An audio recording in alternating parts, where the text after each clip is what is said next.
Telugu gold news live ఛానల్కి స్వాగతం. ఈరోజు బంగారం ధరలో భారీ వ్యత్యాసం కనిపించింది.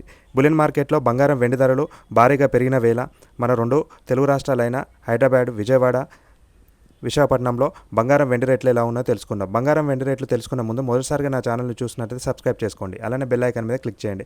24 క్యారెట్స్ బంగారం వచ్చేసి 16,136 రూపాయల వద్ద సేల్ అవుతుంది. 10 గ్రాములకు వచ్చేసి 1,61,360 రూపాయల వద్ద సేల్ అవుతుంది. అలానే మనకు 22 క్యారెట్స్ బంగారం వచ్చేసి 14,791 రూపాయల వద్ద సేల్ అవుతుంది. 10 గ్రాములకు వచ్చేసి 1,47,910 రూపాయల వద్ద సేల్ అవుతుంది. అలానే మనకు 18 క్యారెట్స్ బంగారం కూడా 12,102 రూపాయల వద్ద సేల్ అవుతుంది. గ్రామ్కి 10 గ్రాములకు వచ్చేసి 1,21,020 రూపాయల వద్ద సేల్ అవుతుంది. అలానే మనకు సిల్వర్ భారీగా పెరిగిన వేళ 3 లక్షల రూపాయల వద్ద సేల్ అవుతుంది. గ్రామ్కి వచ్చేసి 300 రూపాయల వద్ద సేల్ అవుతుంది. ఇలా గోల్డ్ అండ్ సిల్వర్ అప్డేట్స్ రెగ్యులర్గా మీకు కావాలంటే నా ఛానల్ని ఇప్పటికే సబ్స్క్రైబ్ చేసుకోకపోతే సబ్స్క్రైబ్ చేసుకోండి. అలానే బెల్ ఐకాన్ మీద క్లిక్ చేయండి. Please subscribe to my channel.